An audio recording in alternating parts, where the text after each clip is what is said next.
The expensive wine in Michael's glass slashed dangerously as he gestured dramatically, recounting his latest triumph to our captivated family. The investors couldn't write the check fast enough. He boasted, his designer watch catching the light. $50 million, just like that. I took a small sip of my own wine, watching my mother beam at her stepson with undisguised pride. Dad was nodding along, thoroughly impressed by the young tech mogul he'd helped raise. Even my younger sister Sarah was hanging on Michael's every word. And it all started with Julia's little idea, Michael added, throwing me what he probably thought was a generous acknowledgment. Remember that conversation at Christmas 2 years ago about personalized eye therapy? Who knew it would turn into something this big? My name is Julia Chen, and at 32, I was watching my stepbrother take credit for a company that was secretly mostly mine. Not that Michael or anyone else at this table knew that particular detail. It was just a rough concept, I said modestly, playing my part. You're the one who made it real. Michael raised his glass in my direction. Here's to family inspiration. Though maybe next time come up with an idea you can actually execute yourself, sis. The condescension in his voice made my mother wince, but I just smiled. If he only knew about the execution that had already taken place. 2 years ago, that Christmas conversation hadn't been the casual chat Michael remembered. I had spent months developing the AI therapy concept, creating detailed business plans, and even building a basic prototype.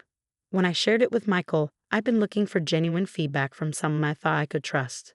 Instead, 3 weeks later, he registered the company himself. Therapy was born, with Michael Stewart as its founder and CEO. He even used the name I suggested. Did you really come up with the basic idea, Julia? Sarah asked, her eyes wide. That's so cool. Oh, it was nothing, I assured her, catching Michael's sharp look. Just a vague concept. Michael did all the real work.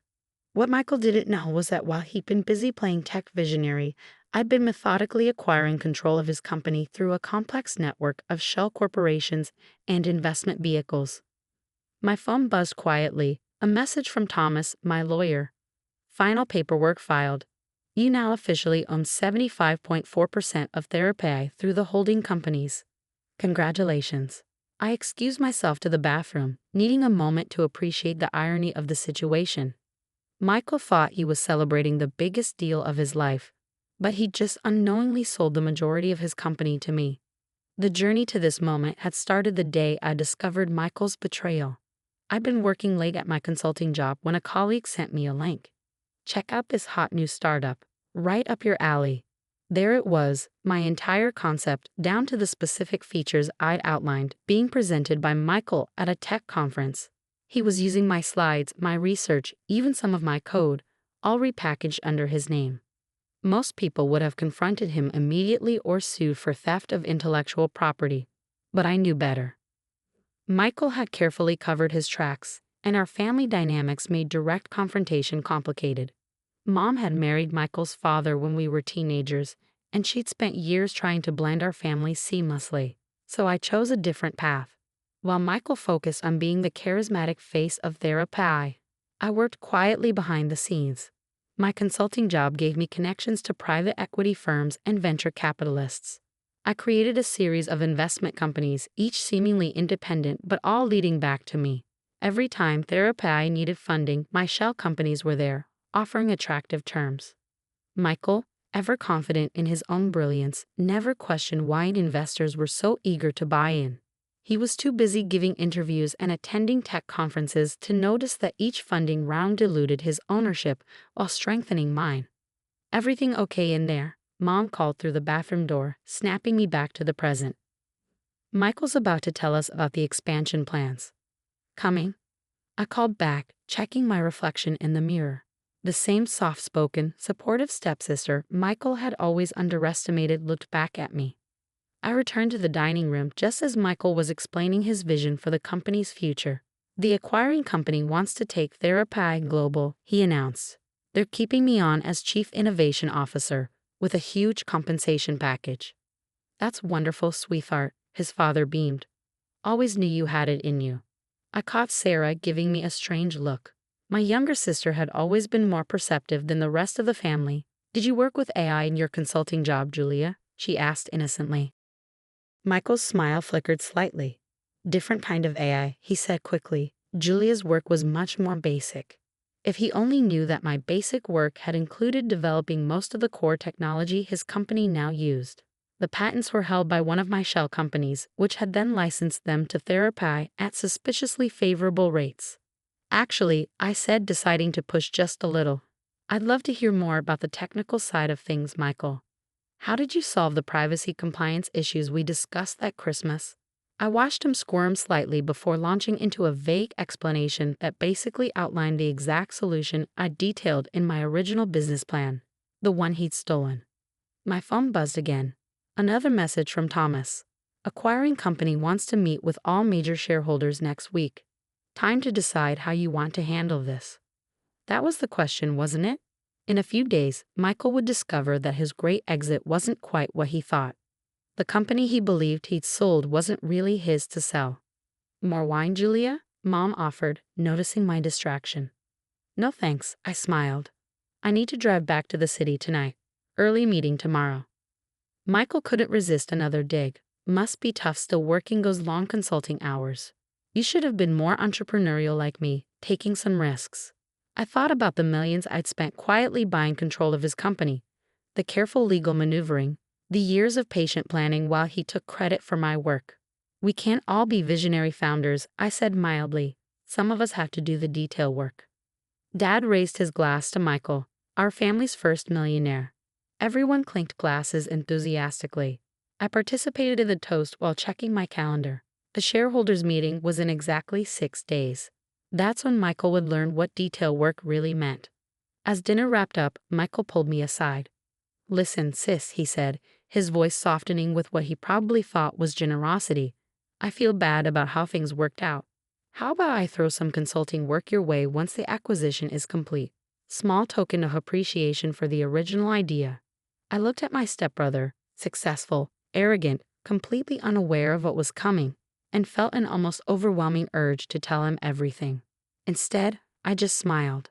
That's very thoughtful, Michael, but let's see how the acquisition plays out first. He clapped me on the shoulder, already turning away.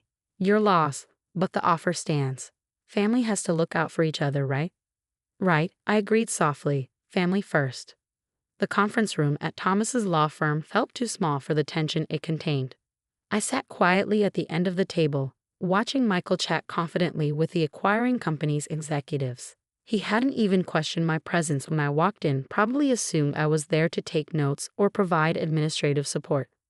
Before we proceed with final signatures, Thomas began, we need to review the shareholder structure of therapy. He started distributing folders to everyone present.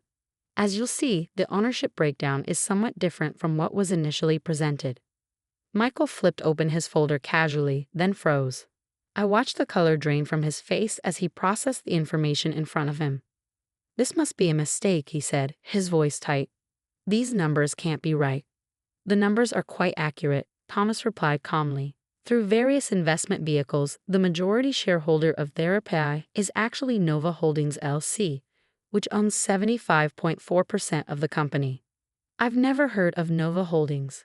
Michael snapped, shuffling through the papers. I own this company. I founded it. Actually, I said, speaking for the first time, Nova Holdings is my company. The silence that followed was deafening. Michael's head snapped up, his eyes meeting mine with a mix of confusion and dawning horror. What? He whispered. Perhaps we should take a brief recess, Thomas suggested smoothly. Give everyone a chance to review the documentation thoroughly. The acquiring company's executives nodded, looking somewhat bemused. They'd been briefed on the real ownership structure weeks ago. It was only Michael who was in the dark. As soon as the door closed behind them, Michael exploded. What the hell is this, Julia? Some kind of joke? No joke, I said calmly.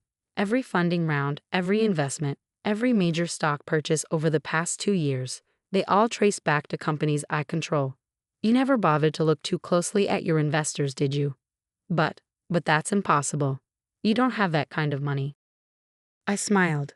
My consulting work paid better than you thought, and it's amazing what you can do with good credit and better lawyers when you have a solid business plan. The original business plan, actually. The one you took from my laptop that Christmas. His face went from pale to red. You can't prove that. I don't need to. I replied, opening my own folder.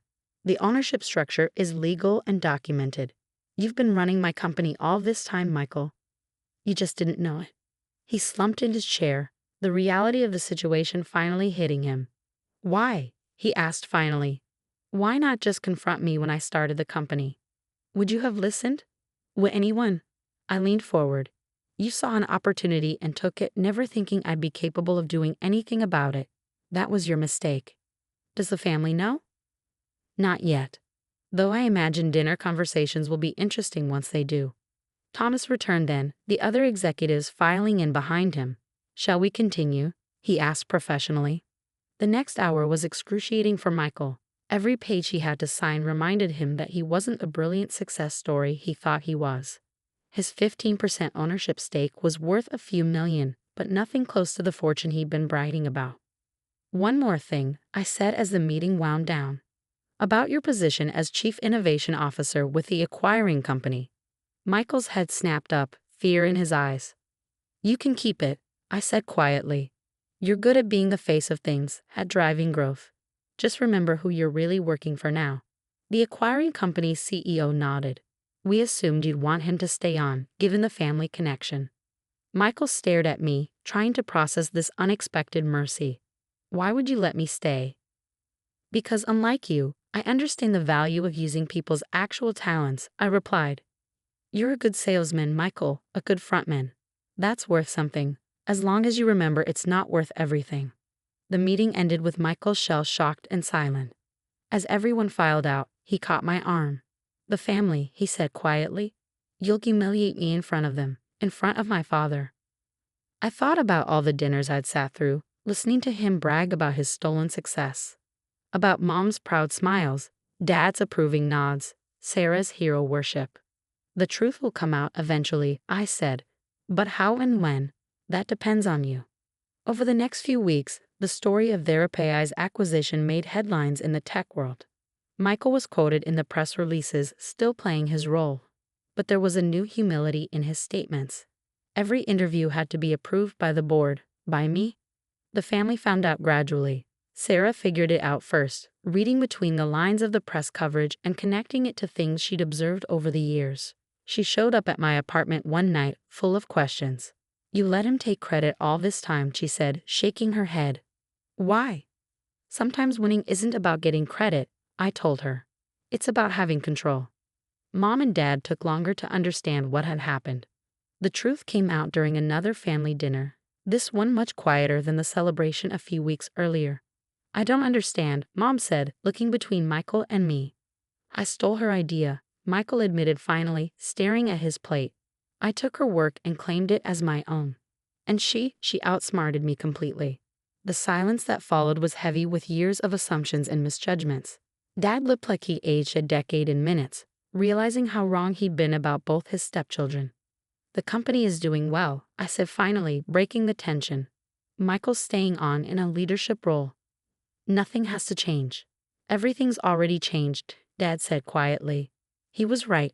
The family dynamics shifted subtly but significantly after that. Michael's boasting stopped. Instead of dismissing my opinions, he began actively seeking them. Mom started asking about my other projects, finally seeing me clearly instead of through the lens of Michael's success. A year later, TheraPai had expanded globally, helping millions of people access mental health support through AI technology. Michael had grown into his role, actually earning respect instead of just assuming it.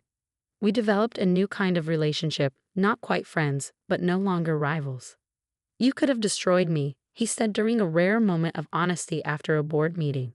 Why didn't you? I thought about it carefully before answering. Because this way, you have to live with knowing exactly who you are and who I am. That's worth more than revenge. The lesson hadn't been cheap. It had cost millions to quietly take control of TheraPai. But watching Michael learn humility, seeing him actually grow into the success he'd once only pretended to be, made it worth every penny. Sarah asked me once if I regretted not getting public credit for creating TheraPai. I showed her the company's financial reports instead. Credit is for people who need others to believe in them, I told her. Power is for people who believe in themselves. The family still has dinner together regularly, though the conversations are different now. Michael talks less but says more.